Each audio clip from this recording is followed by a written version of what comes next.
Hello,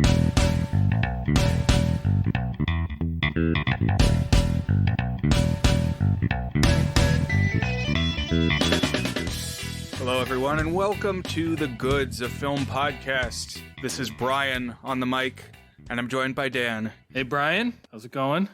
Welcome. We are heading into the thick of October now. It's Halloween season. Is your preparation proceeding apace? Yeah. I did some of the traditional autumn suburban activities this past weekend. I went to a pumpkin patch, put on a sweater, got some apple cider donuts, pulled out the old Halloween and autumn books to read with the kids. So getting in the spirit. We were just starting to figure out what we're going to do for Halloween this year. We're not sure how our new neighborhood's going to be for trick-or-treating because, we just moved, and so it's a new neighborhood, new set of neighbors who knows if they put out the full candy bars or not, or if they even answer the door. But we're going to try it out. It's getting in the swing of fall. What about you? Well, first off, my prediction is that bigger houses means bigger candy bars, but you'll have to let me know if that turns out to be true. We'll see. But my own preparation is going well. Today, I finally got the tombstones out in the yard. I've had the giant Home Depot skeleton up all month, which is the centerpiece, but I fleshed it out some today. Yeah, we'll see. I'm glad as always that we get to throw on some spooktacular films this time of year. Last year I expressed some Halloween ennui in the middle of the month. I wasn't exactly feeling it, but then everything kind of came together at the end of the month, and I ended up having the best Halloween I'd ever had. So I don't expect lightning to strike twice, but I guess I'm in the stage of, what do they call it? Law of attraction. Speaking things into being. So if I put the positive fall energy out there, maybe I'll get what I give. Very nice, yeah. I hope it is an excellent Halloween for you. Have you been watching anything spooky? Obviously, we're going to have today's selection, and we had last week's too. But have you done any extracurricular spook season watching? Not really. I mean, I talked about the Dahmer biopic drama last time. But no, I am in the mood for some more traditional Halloween-y offerings, and luckily, that's the name of the game here. We've got some more on the horizon, and I was glad to have the opportunity to assign today's entry, which is the TV movie Ghostwatch. It's a British film from 1992. Were you familiar with this one at all, Dan? I'd never heard of it prior to last week. Well, before we dive in, I'll just say I haven't been to a pumpkin patch yet. I'm trying to slot that into my calendar. I've been pretty busy with grad school, but it'll happen. In some form or another, by the end of the month, I'll make sure to get to one. Nice, yeah. And hopefully it'll be sincere, right? You gotta have a sincere pumpkin patch. That's what Linus taught us. That's good, yeah. I watched that again this year. It ticks up slightly in my estimation each time I watch it. But not to be a cynic, but maybe I'm just like a parent now and an adult, and so I have certain eyes and lenses into the world, but it feels so commercialized at these pumpkin patches. Like they're just manufacturing ways to get you to buy stuff. It's like, I don't know, they're like inventing fall products that didn't previously exist, and I don't know. Interesting. I'd like to hear more about that. What do you mean? Well, there was a sign. It said, annual cow train. Cow train. I was like, what is the sequence of that word? That doesn't make sense. Come ride the cow train and get your picture taken. And it costs $2 a ticket. So, okay, either I'm going to pay $8 and we're all going to go and we're going to get our picture taken, or I'm not going to do the cow train. But like, I think they invented this. It's like a little miniature. I don't know if you've been to the mall and seen they have a little train and pulls around. It's just like a little tractor with added cars on the back that are painted black and white. But they definitely made up cow train so that they could have something that you pay $2 a ticket for. So I don't know. And then now it's like, for apple cider donuts, how much do you think a dozen apple cider donuts would cost? $6. $17. $17? $17 for a dozen apple cider donuts. Wow. I would not expect more than $1 a donut. Outrageous. Honestly, apple is one of the things I don't eat much of. It tends not to agree with me, so I prefer the pumpkin donuts. Okay, yeah. But it is a hallmark of the season. Wow, $17. That's the true horror tonight. Cow trains and $17 donuts, yeah. Yeah, I don't know. I guess the pumpkin patches I go to, it tends to be a lump sum admission and not so many of the microtransactions. It's like you buy the one ticket and then that entitles you to one hayride and one haunted house, and you can go and stand by the fire pit and whatever else.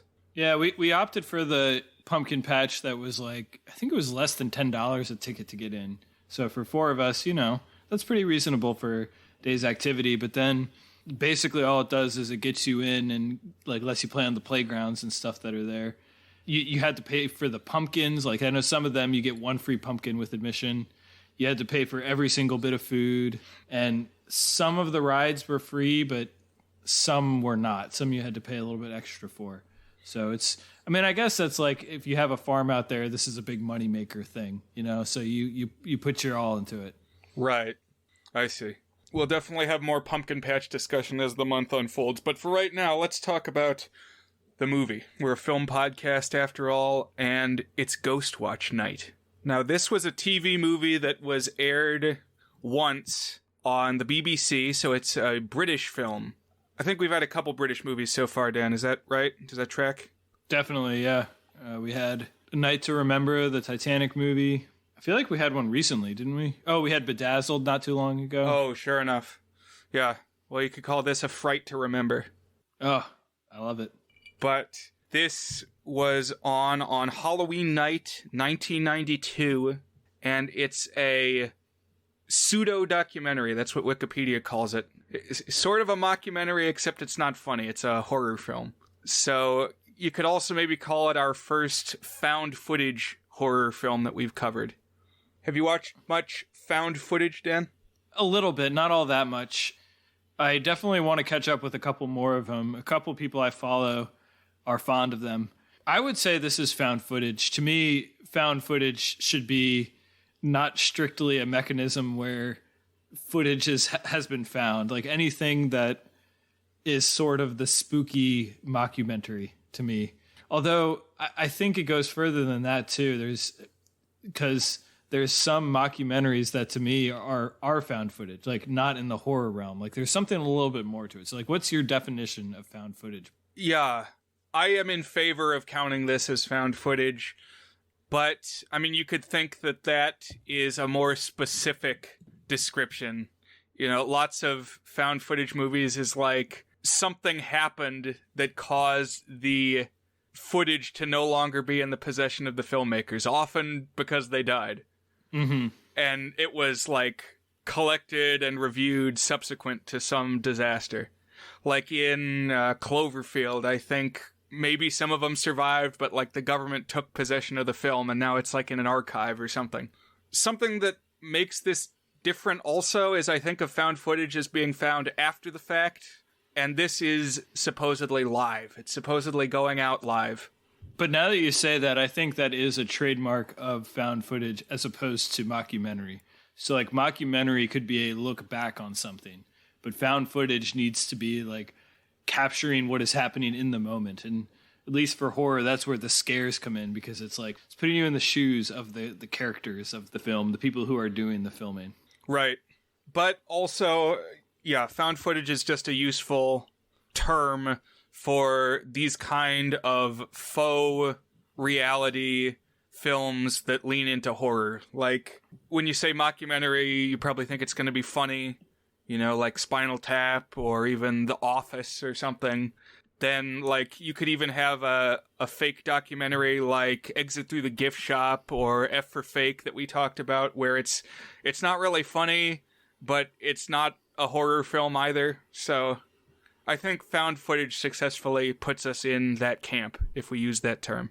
I watched, what's it called? I think it's called Project X, which is basically super bad found footage. I remember seeing the trailers for that back in the day and like thinking it was cool that found footage was branching into other genres. Yeah. But I don't think it went much beyond that.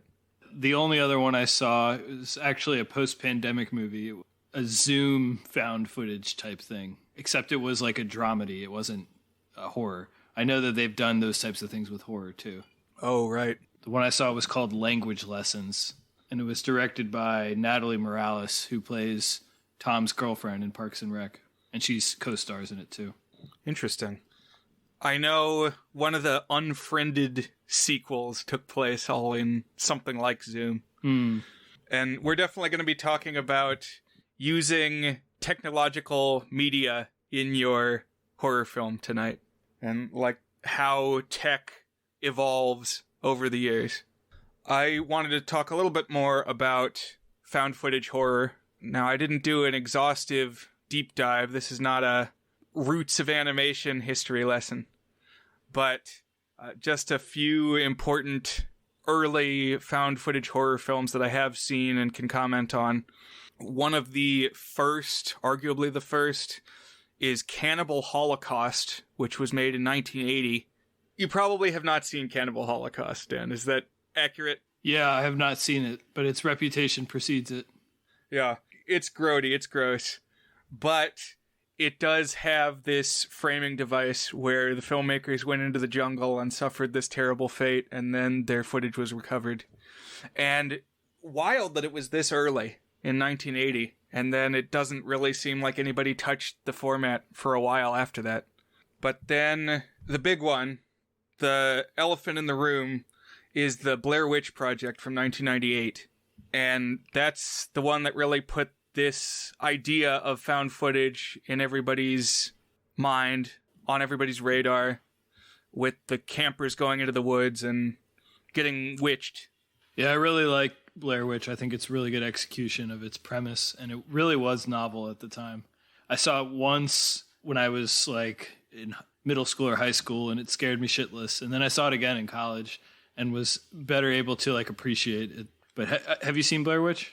I have, but it was a long time after all the hubbub. It was probably towards the end of my time in high school. And when I finally watched it, I did not find it very scary. I don't know. It just had been built up for me that it was going to be really scary, and it just seemed like a lot of people walking around in the woods and yelling at each other. I mean, I think at that point, the general format was kind of novel, and I think it did a good job of like playing with your imagination and like making you feel like you were going crazy along with the people there and like getting stalked by this spirit that you couldn't quite see. And I think there's some of that in tonight's too. Absolutely.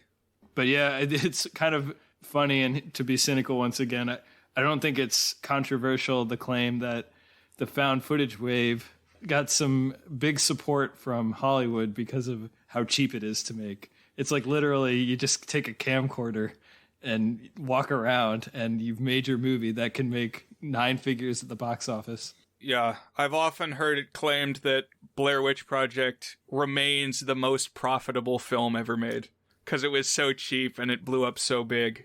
It's actually number 2 behind Paranormal Activity, another found footage film. Oh, okay. Yeah, you know, Paranormal Activity kind of kicked off another wave of it in like the late 2000s. There was that superhero one, I think it was called Chronicle, that pushed the genre a little bit. But around the same time as Blair Witch Project, I think just slightly before it came out, there was another movie called The Last Broadcast. This is one I learned about from James Rolfe, the angry video game nerd online, who does just as much film commentary as he does video game commentary, or he used to, in the 2000s. And this one is about, like, public access hosts going into the woods to do a report on the Jersey Devil. So they're camping in the Pine Barrens, which is this New Jersey forest, and they mysteriously end up murdered. And then it's like this early true crime guy going around trying to study this footage and hopefully learn what happened to the public access hosts. And that was almost the episode selection because it's pretty interesting too. But I instead chose Ghostwatch, which is from 1992. And I think doesn't get talked about enough because that's 6 years before Blair Witch. Wow. And honestly, I think its like creative DNA goes back firmly and squarely to Orson Welles' War of the Worlds broadcast that he did on Halloween night 1938. Oh, yeah. Which was presented in the pseudo news broadcast style and caused a national uproar. That's a really good pull. I think as we dig through this, that seems like a really good connection. One last thought on found footage. I was thinking a little bit about it. It's almost like the evolution of the epistolary novel, like the Dracula type novels, because they're writing what's happening from their perspective, and found footage is kind of the same way. And I feel like there have been a couple of notable horror novels that have been in that style. Something about like putting you squarely in the heads of the characters makes it more scary, I think. I don't know. Yeah, there might be something to that. And of course, the epistolary novel has branched out into young adult romance and all manner of genres. So, oh yeah, why not found footage? Couple other things before our recap. This story was heavily influenced by the Enfield poltergeist case, which took place in London in 1977 to 79. And we'll refer back to that a couple times as we recap the film, but that was really like the inspiration for the specifics of what's going on in the paranormal investigation in the film. It was a contemporary case of the Amityville horror in America, and the paranormal investigators who investigated Amityville crossed the pond and also consulted in this poltergeist case. Those were the Warrens, the couple that are featured in all the Conjuring films. Oh, okay. That's interesting. Yeah, I hadn't heard of that. Yeah, so The Conjuring 2 is specifically mostly based on the Enfield poltergeist. And actually pretty much anything that you see about poltergeists, like the movie Poltergeist in the early 80s, this was in vogue at the time largely because of this poltergeist case. And like the public understanding of what a poltergeist supposedly is comes from this, for the most part. I thought it was noteworthy that Ghostwatch is directed by a woman, Leslie Manning. And actually, it's only the third film that we've covered with a solo director credit to a woman. The other two being the Care Bears movie and The Adventures of Prince Ahmed. Feels like we got to up that ratio. Yeah, maybe so. But I'll call it out when I see it. Nice, yeah. I think I first became aware of Ghostwatch around 2012, which longtime listeners may remember is when I discovered the Rock-afire explosion and at least one other film we've covered already, which is when I was like reading a lot of Reddit threads about movies, and there was discussion about this one that was so scary they only showed it once and never again aired on the BBC. And we'll talk a little bit more about that as well. But we'll talk a little bit about the story now and see if it truly was that spine-tingling. So the special is presented as a documentary-style report on paranormal happenings that have been transpiring in a house in a London suburb. And the family who lives there is a single mother raising two young daughters, one who's like a young teenager and one younger than that, and they have been reporting poltergeist activity. So the BBC has put together a fun special for Halloween night. They're going to be reporting from inside and outside the house, and I think they say they're going to be reporting all night long, which is one kind of inconsistent element, because then later on they make reference to it being an hour-long program. It's like, but I thought you said you're going to be there all night. But okay. Anyhow, they are pulling out all the stops in terms of broadcast technology. They've got like all the cameras you could want. The house is all wired with like closed circuit cameras like Paranormal Activity. There's a whole like media van out in the street to do man on the street interviews. There's a reporter who's stationed inside the house who's going around talking to the family. And then there's a whole studio presence as well. So the main host in the studio is a guy named Michael Parkinson. The one inside the house is a woman named Sarah Green. This is the reporter in there. The man on the street interview guy is named Craig Charles. And then there's also a man stationed at the phone bank taking calls named Mike Smith. And what's kind of crazy is that these were all prominent BBC personalities playing themselves. These are reporters that people knew. This is wild. This is where you get into the War of the Worlds type thing, because just imagine flipping it on. And, you know, it's one thing if you flip it on and it's clearly fake and clearly even just people you don't know, you know, who are acting. But when it's like real reporters who are doing it, I can imagine this being convincing. Right. Throughout the program, they also consult with experts.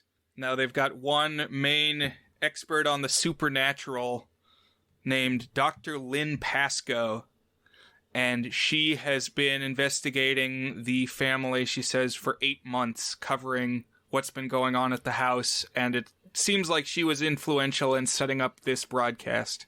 And she's there in the studio with Parkinson, the main central host, throughout. There's also a guy who phones in from America who's the token skeptic, there to rebuke and scoff. And that dude reminded me of Jeff Goldblum in Jurassic Park. His vocal delivery was pretty similar, and there's not a lot of people who sound like Jeff Goldblum. That's interesting, yeah. I can see that. One thing that threw me off is I think they had both a physicist and a psychic, except they didn't just call it a psychic. It was like I don't think it was a psychicist. It was some other word. And my brain got them like scrambled. It was like, wait, which one of them is the skeptic and which one of them is the believes in the supernatural stuff? Right, so let's dig into that a little bit, because this plays on two British organizations which were prominent in the media discussion of the Enfield poltergeist case. These are the SPR, the Society for Psychical Research. And that's that word, psychical. Okay, yeah. Something you don't usually hear outside of, like, Ghostbusters. And then the counter-organization, the antagonist, is CSICOP. CSICOP, the Committee for the Scientific Investigation of Claims of the Paranormal. Now, when Pascoe is mad at the skeptic guy and says, "You psychop people," I thought she was saying psych-op, like PSYCHOP. Oh, yeah. Like a psychic operation, like the MK Ultra brainwashing, anything that the military or the CIA does in terms of like psychological manipulation, that's also called psych-op. But no, this is CSI COP. And to simplify, I read that they are now called the Committee for Skeptical Inquiry, which now makes them CSI, which is also confusing. Oh boy, yeah. But anyhow, these are the two groups counseling Parkinson throughout the evening. Another thing they have going on is this switchboard.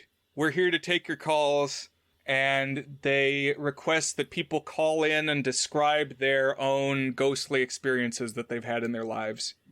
Encounters with the paranormal.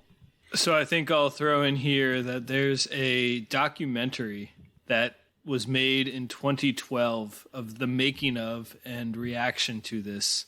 And I tried really hard to find a streaming copy of it, but I could not find one.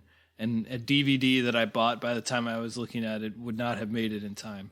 So I'm kind of curious. I read a couple of mixed reviews on it being not the most insightful documentary, but I still think it would have been interesting to learn a little bit more about the thought processes that went into it. But the reason I bring this up is one anecdote I read. I can't remember if this was on an article I read or if this was on Wikipedia. Is that so? They showed the actual BBC phone number on there. So if you dialed the number, it would actually call you into the BBC. And if you called in, they would say, "Hey, don't worry, everything you're seeing is fake. It was a fictional show." But it got so many calls in that it jammed their phone board, which was making people even more panicked because they couldn't call in, and a lot of people were calling in, and so they thought like things were getting crazy out there or something. So I don't know. That's wild. Yeah, I also tried to track down this documentary, which is called Behind the Curtain, and I also had no luck. Like, there's very little about this thing other than an IMDb rating, which was not very high, but I am certainly curious. I wanted to sidebar here for a second and talk a little bit about early 90s media tech, TV technology. I have often found it interesting that the idea of like a haunted VHS is so prevalent in pop culture. So this was 1992, so all this tech is cutting edge at the time, and yet VHS is still the haunted medium of choice. Like, in the later 90s, of course, you had things like Ringu from Japan, which became The Ring in the US. But, like, even still, there seems to be a nostalgia, like this spookiness associated with the more analog technology of VHS. There's the whole VHS franchise, stuff like the Poughkeepsie tapes. And I wonder, why did Ghosts never progress to using DVDs, Dan? I don't know. I guess it just feels intuitive. It's like, it's basically a photograph. Off air, we were talking about the process of putting a photograph onto film, and there's like so much of the actual like light and atmosphere and stuff getting onto the film. I guess there's something about that makes it just seem silly if it were to be on a DVD, whereas like the prospect of it being on this piece of rolling film that goes into your VHS that's kind of hefty, I don't know, just feels a little more plausible. I also asked Dan to listen to a short audio story called The Home Video Ghost. Did you get a chance to check that out? Oh, shoot, I forgot to do it. I said I was going to, and then I forgot to. Oh, that's all right. No worries, because I'm going to talk about it right now. I'll listen to it after we record. This came out on a cassette tape called Berry Berry Scary Stories, which came in a box of Berry Berry Kix, the fruit-flavored variant of Kix cereal, of which I was an avid consumer at the age of 5. And this tape has got a story on each side, the A side and the B side. And the story on the B side is called The Home Video Ghost. And I'm convinced it inspired The Ring, because this is 1995, and that's, years before the Japanese original. I think one of these boxes got shipped to Japan. But anyhow, the story is this, I guess 90s teenager rents a videotape. I should have written out the plot summary a little more, but I'm just going off the cuff. I have listened to it many times. I uploaded the tape to SoundCloud, and for a long time that was the only way that you could find it online. But he finds this spooky tape at the VHS store, and he walks it to the counter, and suddenly there's this new clerk who no one has ever seen before. And he says, "No one has ever rented that tape, and probably never will again." And he just gives it to him to take home. He's like, "Okay, all right." And then he puts it in, and sure enough, a ghost comes out and haunts him. And the ghost's plan is that a piece of the ghost is going to go into every videotape you touch. And so every time you rent a videotape and it goes back to the store and someone else touches that tape, I'll get more and more power. And that is a big part of what's going to happen in Ghostwatch. Spoilers, maybe. What was my point? Just that this is a Halloween memory for me, something we've had in the Halloween box of stuff since 1995. Also, it has a great line where the kid's mom is leaving for like a late dinner or something, and she says she'll be back later, and do your homework before you watch any TV. And he says, "Homework? Who needs it? Video is my life. I could watch this stuff all day." And if we make, like, goods hoodies, I want a version of that quote on there. Video is my life. I could watch this stuff all day. A couple of things occurred to me while you were telling that story. One is that maybe another reason for the enduring fixation on a VHS as something that can capture the spooky is the way that you can record over VHSs. Like, if you have a VHS, you can record onto it. Like, anyone who has one can put something on it. So that kind of ties in with another reason that I think this kind of thing has traction from about this era is, like, nowadays, anything that is noteworthy that is a video is going to be online, and anyone can look at it and dissect it and talk about it and stuff. But this era of, like, things had to be passed around by hand and had a word of mouth way of growing just is so much more in line with the traditional ghost story model, where, oh, there's this legend of this thing that you need to have seen it or something. And it's great that we have access to everything under the sun that can be put out there on the internet. Literally more films can be watched in your fingertips than 20 years ago anyone could have ever watched in their entire lifetime, But there is something lost to that, to having everything shareable with everyone, and anyone can check the tapes at all times, and all you have to do is send a URL to someone. There's no driving to somebody's house and handing them the VHS the way that there used to be. I don't know. That's a really great point. Yeah. I mean, with VHS, you could be the only one who has that tape. Like, if it's a home video, it could be the only one that exists of that footage. Right. And I was intending to get back on track, but that reminded me of a very specific anecdote, and I'm looking for an excuse to put it off, but this might be the most perfect time. So will you permit me one more jump off topic? Go for it, yeah. All right, so my younger brother, was in high school, I think 2012 to 2015, and at one point, one of the teachers who leads a club called Jenga, which is about marketing and, like, teaching students about business and advertising. Anyway, he threw out like 15 years worth of student projects that had just accumulated. And so there were these big stacks of VHS tapes that he threw in the dumpster. And my brother dove into the dumpster behind his high school and dug out all these VHS tapes and brought them home. And we chronicled them, cataloged them, watched what was on all of them. The very first one we popped in was the best because the tape was just labeled Jenga Club. And it was primarily an ad for the student Jenga Club, which who knows how long that existed. But what the fuck is a Jenga club? How can you have a club around playing Jenga? It's not like chess where you gotta learn strategies or something. Good reaction. We can put what the fuck is a Jenga club on the hoodies too. Okay. But if I ever make a movie or something, you know how they have like nonsensical working titles? My working title is going to be Jenga Club.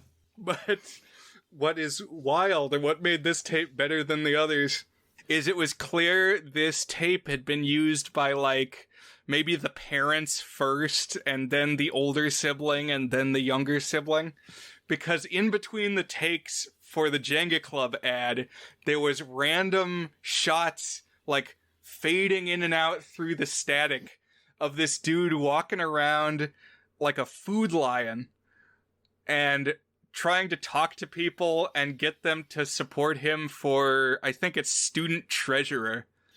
But what was great is that he would just like randomly appear and he's walking through the store and then he fades out again and then it's the younger brother. And then like after that's all done and the ad ends, suddenly it's an episode of Sex and the City. Oh, wow. Someone had taped it. Right. And yeah, just a one-of-a-kind media artifact. And actually, I have uploaded this to YouTube, so if we ever get a media section up and running, we could plant this link there. Nice. Jenga Club. Didn't think I'd be talking Jenga Club tonight, but I'm glad we got the chance. Now let's get back on topic. So, through interviews with the family inside the house that Ghostwatch is focused on, we start to learn about this entity that's haunting them. And the kids have named it Pipes, because originally that's the mother's explanation for the knocking on the walls. She says, oh, it's pipes knocking, like the plumbing. When the movie begins, it's like pretty peaceful in the house. There's not a lot going on right at the start. And the guy, especially presenting out in the street outside, is taking a very like dismissive, jocular approach to what's going on.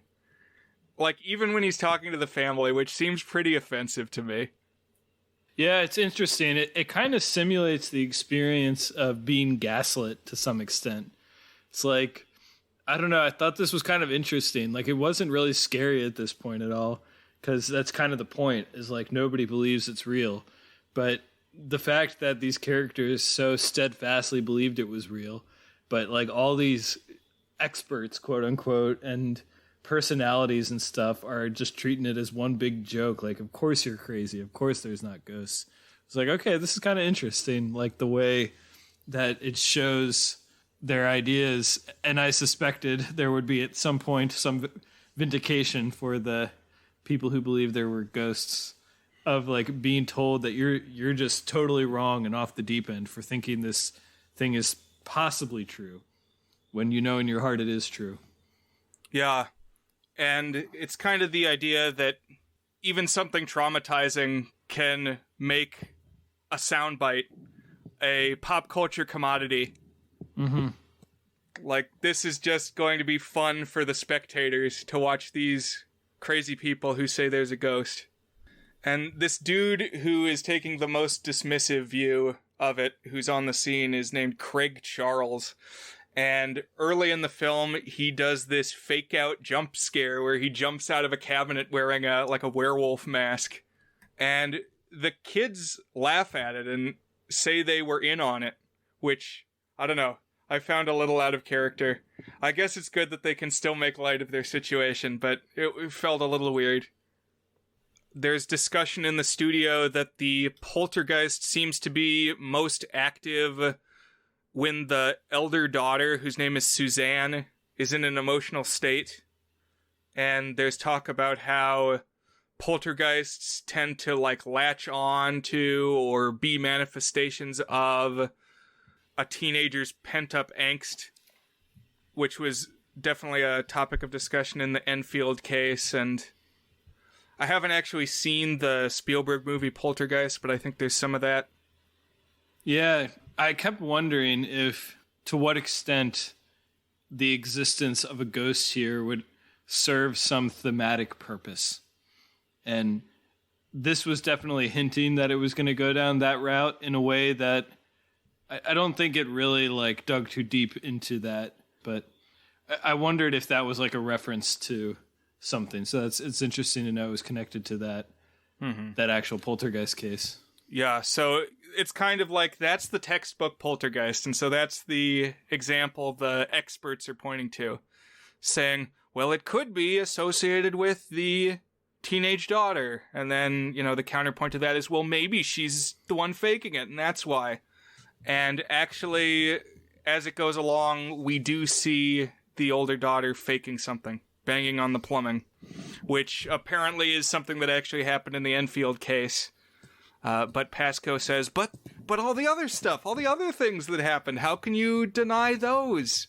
And that's kind of what these ghost investigators who checked out the house in the 70s and were arguably duped have said subsequently. Like, well, but what about the other stuff, huh?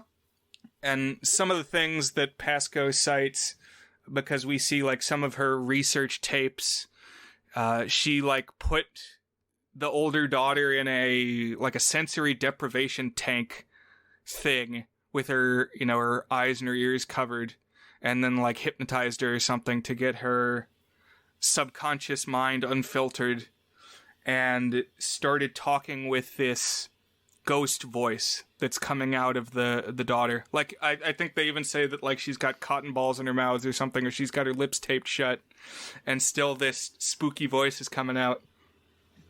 I like the spooky voices in this. They were pretty good. Definitely catch you off guard. Make your skin crawl a little bit. Right. What I think is pretty cool is apparently the director, Leslie Manning, did this ghost voice. What I read is that, like, the people that she was trying to coach to do it weren't doing what she wanted. She's like, I'll do it. And so this ghost voice, I'm going to try to recreate it here. Okay. And I'll do my best, and if it's no good, you try your impression, Dan. But it's like this wispy, low sound that the first time I watched it, I couldn't understand at all what it was saying. But then, like, people would say, oh, it said this. And then listening back, I can hear that. But it's like, let's see. I had it at the start. I'm going to do my best. But one thing that the ghost always says is this weird nursery rhyme that I've never heard, so it must be British. But it says, round and round the garden like a teddy bear. Something like that. Something along those lines. Yeah, it's pretty good. I don't think I'm going to top that. And, yeah. So it's like you gotta hear it back to understand what it's saying. But it does sound pretty spooky and disembodied. I watched it with subtitles, so that... Oh, that helped. Yeah. Although a couple times it kind of spoiled it because it would say ghost says, : like even when it was coming out of somebody else. I was like, oh, okay. Like that kind of spoiled the surprise, or like didn't let me discover that surprise naturally. But yeah.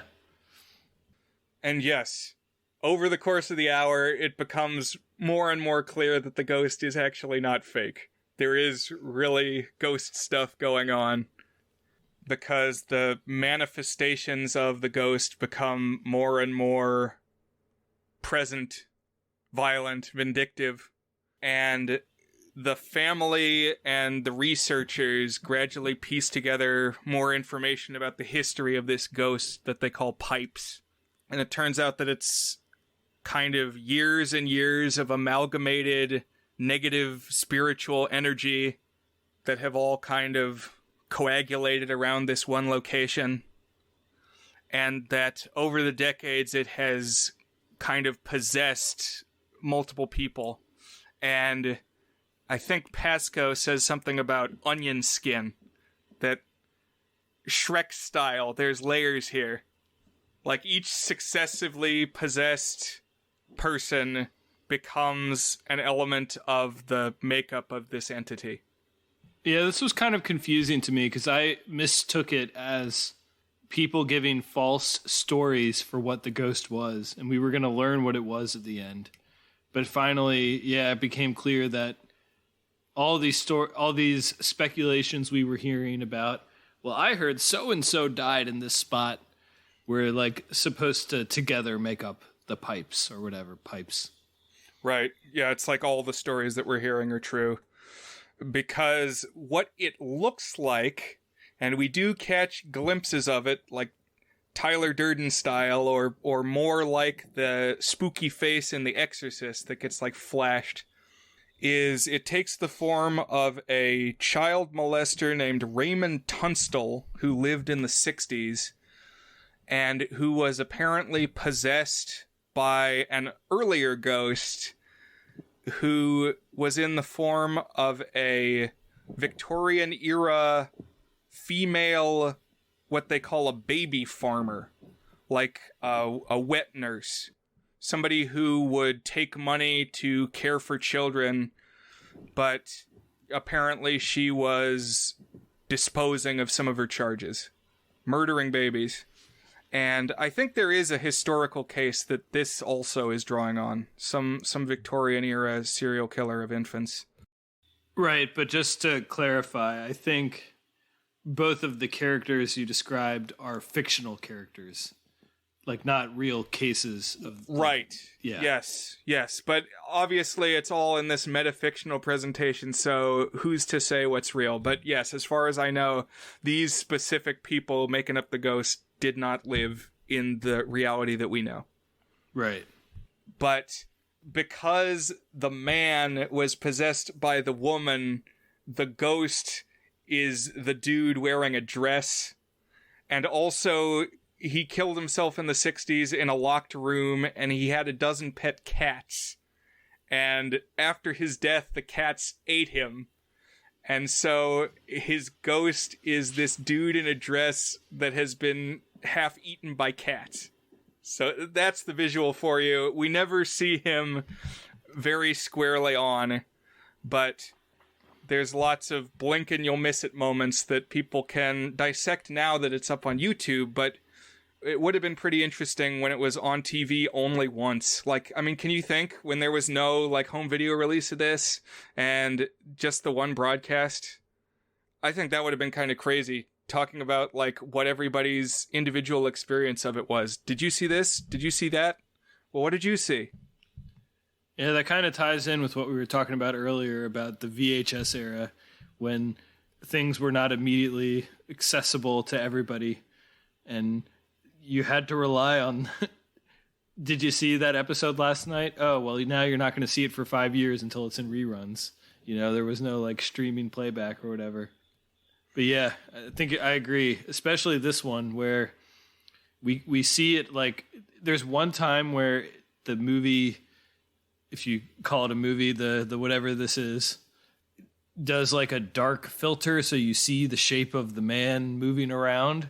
But in general, it relies on like very quick impressions and cameras flicking around. So I can definitely see like debating, oh, was that a shadow? Was that the boom mic shadow, or was that the ghost shadow or something like that? Right, like there's a whip pan and you'll see the ghost like standing by a curtain, or like they walk by a mirror and if you look at the mirror, the ghost is there.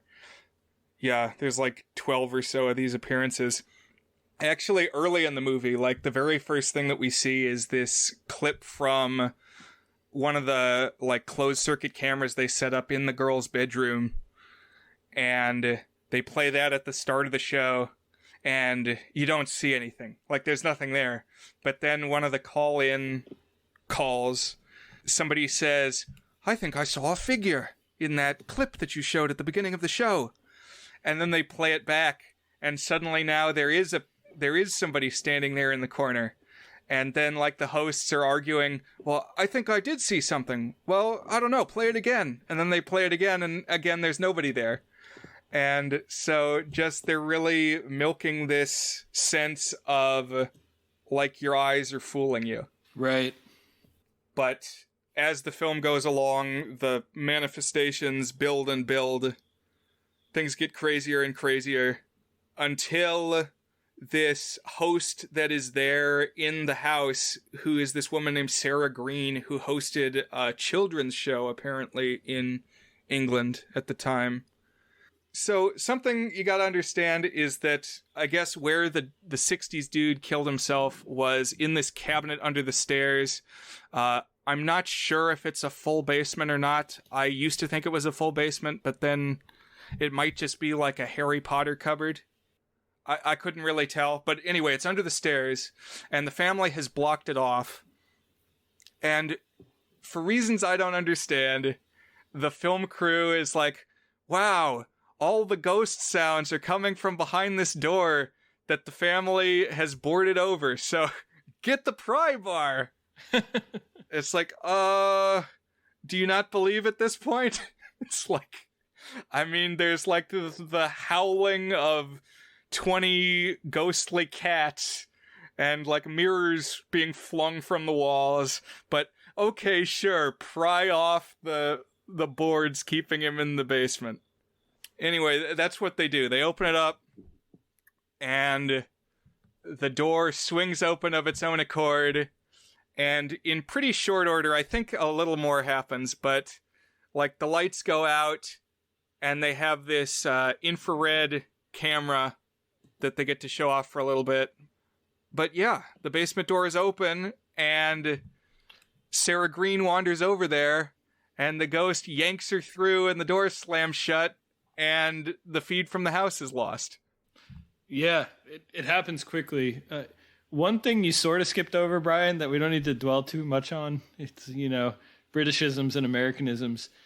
They called the basement or the cupboard or whatever the glory hole, which I've only ever known as an American sexual phrase. Had you ever heard of this as like slang for a basement or a closet in England before? It took some getting used to hearing these people saying glory hole with a straight face over and over again. with children around. Yeah. Yeah, exactly. No, I have not heard about that. But honestly, I've talked before, the Britishism that bothers me most is ice lolly for popsicle. So glory hole is just background noise to me in this case. It's like, you want to call your spooky cabinet that, whatever. But also, I mean, I don't think you'd want to be trapped with a ghost in the American understanding of a glory hole either. Yeah, I think that's fair. It'd be a very different experience, but yeah. But suddenly, back in the studio, paranormal stuff is going on. Like, there's a wind blowing inside, and all the papers are blowing around, and what this really makes me think of is the Look Around You episode about ghosts, which of course is also British.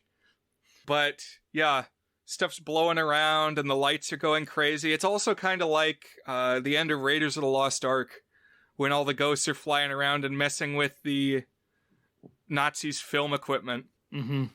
But like all the presenters are yelling at each other, "Get out, get out!" And lights are exploding. Teacups are flying around and smashing. And then all the lights go out there too. And the host, Michael Parkinson, is like wandering around in the dark, confused. And then after a pause and a silence, we hear him muttering the nursery rhyme that means you're possessed by the ghost. And then the very last beat is he starts doing the scary ghost voice. And then it just is completely cuts off. And the reasoning behind this paranormal explosion in the studio, before everything goes completely to hell, the experts and the hosts are talking, and they come to the conclusion that by broadcasting the actions of the ghost, they've created what they call a nationwide seance. And by broadcasting this into people's homes, they have exponentially boosted the ghost's power. I thought this was a really interesting idea, this last thing you just described, because, well, first of all, it adds some like thematic heft to the story itself. Because now it's like, oh, the sort of exploitational way that we're telling this story is actually making everything worse, you know, for everyone. And so that's kind of an interesting, like literalizing that as a horror element. I think that's kind of cool. It's also just like a creative way to kind of pay off on it and probably amplify the sense of hysteria for people who might just be randomly tuning in like, oh my God, the witches, the ghosts, they're in my house too. Yes, because I think what makes this element most effective is that throughout the show we've had this call-in line, and they use it in a really clever way.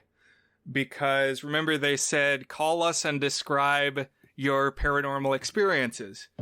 And so at the beginning, people are talking about, oh, well, when I was a kid, I saw a ghost.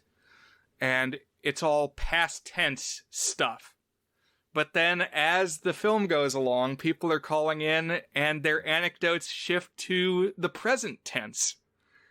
They're saying things like, oh, well, this one dude calls in and he sounds like Pippin, the Hobbit. And Wikipedia said he's Welsh. Apparently this is a Welsh accent. But, you know, like the goofiest version of an English accent you could think of. Just a very silly sounding man. He says, and my sandwich flew right off my... It flew off my lap, it did. And all me mates saw it. And the host is like, oh, clearly he's having a lark. You know, you've had one to drink tonight, haven't you? Did the BBC let these people on live TV? Like, what was their screening process like?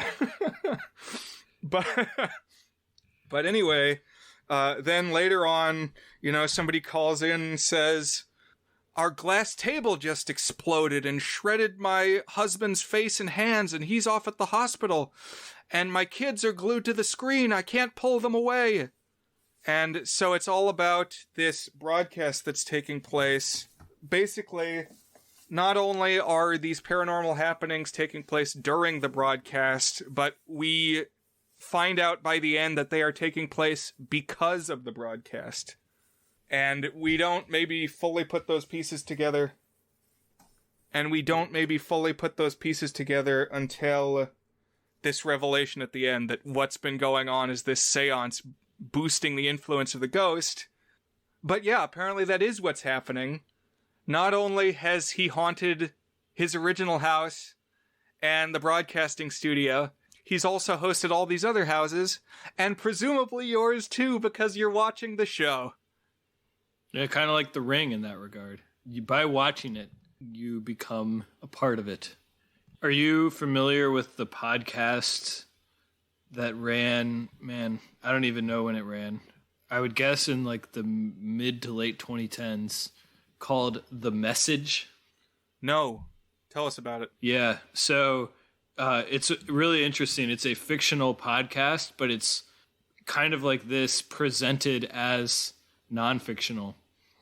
And the premise is that basically, I forget the specifics of who all the characters are, but we follow one character around who I think is like a student, like doing a paper or something like that. I forget exactly what it is, but whoever this character is recording these people who are investigating what they believe might be a message from outer space, potentially from an alien.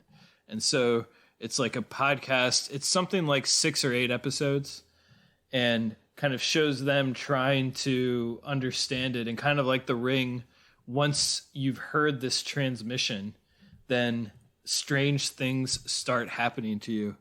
And is it okay if I go ahead and spoil the ending? Because it's a clever ending and it's semi-related. Sure, go ahead. I spoiled the home video ghost. That's true. The twist ending is that the character that we've been following is actually one of the aliens in disguise, and has been making this podcast to get it in the ears of all the listeners so that they will be subject to the brain controlling mechanisms of the message. And in fact, the podcast itself is the message that you're listening to.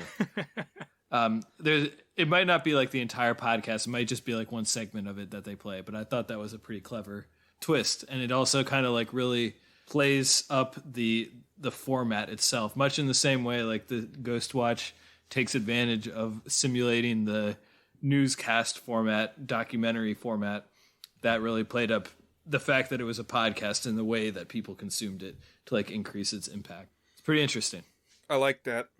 And yeah, to a point that you made earlier, I think the way that the chickens come home to roost, not only for the reporters sensationalizing this case, but also for the viewers at home, really is a kind of comeuppance, a kind of indictment of people being spectators through the news of others' misfortunes. You know, that people's trauma can just become something that you turn on and off via your TV set for keeping yourself informed, or more ghoulishly for a sort of entertainment. I think that was very much a theme in the 90s with stuff like Jerry Springer, Hard Copy, that, you know, taboos were stretching in terms of what could be shown on TV that were quote-unquote real, and that a lot of it was this sensationalism of not-so-great stuff that people went through in their day-to-day lives. Yeah, and I mean, it definitely wouldn't go away. It would be turned into a whole reality TV genre of television, you know? Mm-hmm. So that's Ghostwatch. A bunch of real-life TV personalities from the BBC getting murdered on air by ghosts live. It's really cool that they got, like, legit news people in on it. Just, like, the thought of having some respected news anchor pretending to be a ghost at the end. I'm trying to think of, like, who the modern-day equivalent would be. Yeah, I mean, it's different city to city, but, like, yeah, actually, like, if Anderson Cooper did it or something. Or, like, Dan Rather or something. Right, I was thinking Dan Rather, but that's not really even contemporary anymore. Dan Rather hasn't been around for years and years. Or, like, Charlie Brokaw, or one of those personalities, but those are all, like, 10-year-old names at this point. So yeah, probably like a CNN guy, like Don Lemon, if he got possessed or something. And then just aired as if it were real. You said Charlie Brokaw. Did you mean Tom Brokaw? Who am I thinking of? There's another Charlie. What's his name? Oh, God. Charlie Rose? Yeah. Yeah, I think I combined Charlie Rose and Tom Brokaw. Into one super anchor. Yeah, they're just layers. Onion skin. Resistant to ghosts if they combine, perhaps. This is getting weird. Yeah. So, thoughts, Dan? Just immediate takeaways from your first experience of Ghostwatch. What are some things on your mind? I think it's very interesting, pretty cool. I think the story of it and the premise of it surpasses it as an actual piece of film for me. I actually do think it's quite scary. I think it works, but I think it's even more cool that like it is what it is and it was presented as real, and just like imagining that and the reactions that people had to that and like what it would have been like to see it, and that they got all these real people, real talents involved playing themselves and like faking it as real. I just think that's awesome. Right. And apparently it did lead to some national furor, some uproar, and there's debate over whether this was exaggerated, but at least one person supposedly who may have already been obsessed with ghosts did end up killing themselves. And there was debate over, this is the era of like the late video nasty era in England specifically, but there have been decades of discussion of like violence in media and how does it affect society. And especially because this was presented as the pseudo news report. It's like people are going to be misled by this. People are going to panic. It's the same thing as the 1938 War of the Worlds broadcast. Mm-hmm. So definitely interesting, and in the end, the BBC has not ever re-aired it, although cable in England and other Commonwealth countries has shown it. But it's like a TV urban legend because, well, it was so scary that they only showed it once. Well, what's in it? We got to find this thing. Right. What's the famous Nickelodeon movie? Crybaby Lane. And I'm glad you asked about that. That's probably, honestly, how I even heard about this, is because I read the Crybaby Lane thread on Reddit and then went down the rabbit hole. But, I don't know that this one was ever quote-unquote lost. They just didn't show it again. But people did have their recordings. And, yeah, the other thing I want to say is, as you said, Dan, this is a pretty scary movie.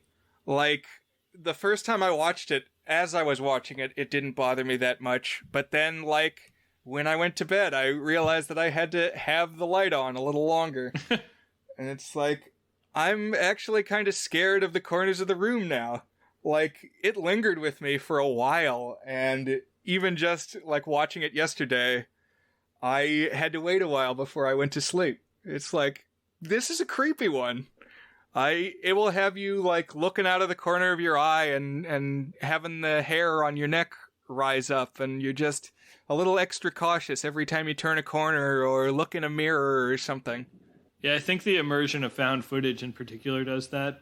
What I found really tense was when they would show the seemingly normal scenes inside the house, and you're just waiting for something to go wrong, particularly in the second half. It's like there's just high suspense because you know what the format is.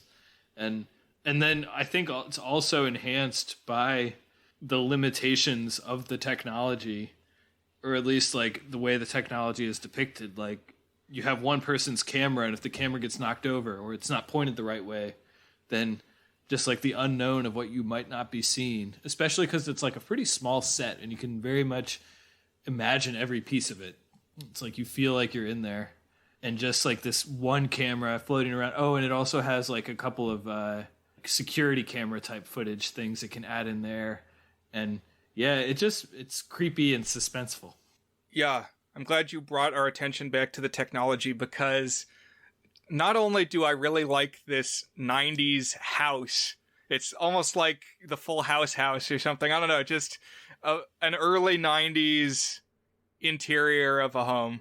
But there's like tech inside the house too. So I was trying this viewing to like read their PAL format VHSs on their shelf, like trying to see what they had on their video shelf. But also in front of their TV, they have this thing hooked up that looks like a Commodore 64. And I want to know what this thing is, because it's a home computer / video game system with the big keyboard that you can like stick cartridges into. And I just have no idea what it is. I want to see one up close. Yeah. Lots of cool stuff there. I liked the one, I don't think this is the one you're talking about, where they brought out a screen and they said, here, circle on this footage live. Like, you can draw on it, and it will show what you're drawing matched up with this. And this monster, like, device they rolled out there. I did like that, too. It worked kind of like an iPad, like a tablet. Yeah. Except it's got this huge CRT TV built into it. So, yeah, this huge, heavy thing they roll out so that she can write on it with a light pencil. Yeah. Any other good or not so good things to consider before we rate?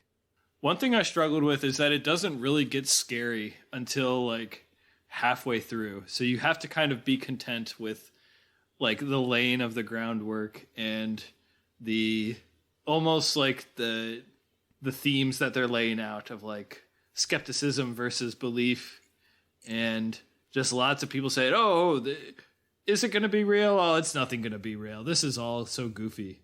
And that goes on for like quite a bit of time, where you kind of need to like learn the format and learn the stuff, which I guess is kind of par for the course for any horror movie, but it felt somewhat protracted. Right. But it's also important in lending to this sense of reality. Yeah, I think that's definitely true. Like, if you were just tuning in and thinking it was a ghost hunter show, subconsciously you're not really expecting to see anything, because when on those shows does anything ever actually happen, right? Yeah. No, never. And if it does, it's like talking heads saying the equivalent of what was the line? Well, how would you explain all those other things, even if that one was fake? Like, okay. Yeah. But I found it really effective, this mix of presentation elements, having people inside the house, outside the house, in the studio, on the call line, these experts that they talk to. And I liked how they kept checking back in with all these people as the story builds. I thought that structure works pretty well. Yeah. Although a couple times it was a little forced. It was like, oh, wow, this has been a crazy revelation. But for a moment, let's go check in with this other guy who's standing outside. It's like it needed to check in with all these things. Yeah, that is true. One thing that only really bugs me after a couple viewings of this movie is there are some kind of inconsistencies. They mention early on that they're going to be checking in all evening, but then when it hits the 1 hour mark, they're like, we're going to be going beyond our assigned hour block to continue covering the events at the house. And so it's like, it's this breaking news thing that they're preempting the following program to go past an hour, to go, we're going to stay on the air as long as we can. And it's like, well, that's what you said at the start you were going to do. Yeah, I wonder if all evening is one of those like colloquialisms of like, for the duration of our thing. I don't know. I'll bet you're onto something. That's probably what they meant. But I did think it was kind of stupid how he said, well, with this, we're going to have to stay here for a long time and cancel whatever else might be on. Like 30 seconds after they had just finished a long rant about how everything was really fake that was going on. And then like one mildly creepy thing happened. And then immediately it was like, well, we obviously can't turn to anything else because of the supernatural activity here we need to keep up with.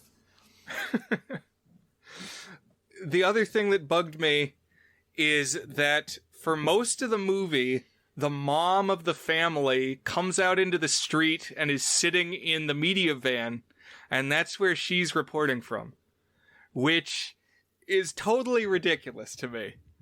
Like, she's the one who knows that this poltergeist is real and really terrorizing her children.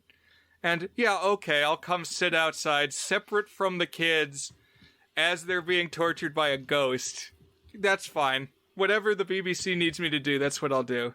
I would think she would be in the house. I think she should be inside. That's what I would do if I was the mother of ghost-addled British preteens. I agree. That was kind of odd, and I didn't really understand why it was happening. So, any other matters, any other minutes or business, Dan, before we decide, is it good? No, I'm ready. All right, well, you are our special phone-in guest tonight, Dan Staukup of Fairfax. So, tell us about your paranormal experience of Ghostwatch. So, Is It Good is our signature section on this podcast where we each give the movie a rating on our 8-point goodness scale, ranging from very not good, which is our 1 out of 8, to our masterpiece rating, tour de good, as in tour de force, which is an 8 out of 8. So I will be answering first, is it good? And I am right on the fence between a good 5 out of 8 and a very good. I really like the premise of it and the execution of it. I think as a piece of film itself, it's maybe a little bit less interesting than like the story around the piece of film itself. It is pretty scary though, and it's pretty convincing. And I think the last 15 minutes are like genuinely gripping. It's just kind of cool. It's unique. It's interesting. So I'm going to give it a very soft 6. Very good on the Is It Good scale. What about you, Brian? I'm right there with you, Dan. This is a very good for me, 6 out of 8. It's a really unique presentation. I'm surprised, in a sense, this didn't kick off the found footage wave. You know, people slept on it for another 6 years. I guess we just weren't ready for it yet. But it is creepy, and it's also a time capsule. I mean, I think I would probably be into a preserved tape of a 1992 news broadcast that, like, peered into a home, even if nothing spooky happened. Just seeing all this old VHS tech, I would still enjoy that. But the fact that it takes this cool angle of the ghost haunting through the airwaves and seeping into people's homes because they tuned in, it's all really neat. And, you know, almost timeless. This was the sort of thing that worked in the 30s, it worked in the 90s. I think it would still be effective today. And I like it. I'm glad that I got to share it. Yeah, thank you. This was a unique one that was not on my radar at all. So I've already shared it with a couple of people too. So hopefully other people react to it the way that we have, because I think it's something special. And because you listen to the podcast, a ghost will follow you home. To your glory hole. Oh, fun and games this evening on the BBC, Dan. So, what is next on the goods spooky season? Brian, if you're up for it, I'm going to have us watch not 1, not 2, not 3, but 4 films. 4? For our next episode. Quad movie episode. And it'll help that they're short-ish movies. I'm going to have us watch the Halloween Town franchise, which I believe is 4 movies long, and I believe they are all Disney Channel original movies. I think Halloween Town is one of the OG DCOMs. I actually don't know very much about them, though. I just saw that they existed, and I put a pin in it. What's the phrase from the Garfield YouTube video? I'll have to see about that later, or something like that. Ooh, interesting. I'll have to see this later. Well, there you go.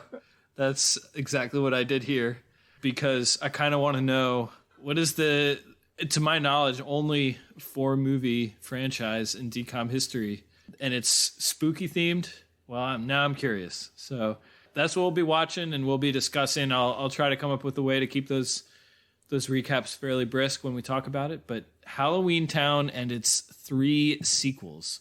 All right. You know I love a DCOM. You know I love 4 DCOMs. I'll have to do a lot of watching in between other things, but I am ready. This sounds like fun, and I look forward to joining you again, Dan. Thanks for tuning in, listeners. And now you can listen to this episode anytime. We're not going to lock it in the vault. It is yours to pass around, do with as you please. Happy haunting.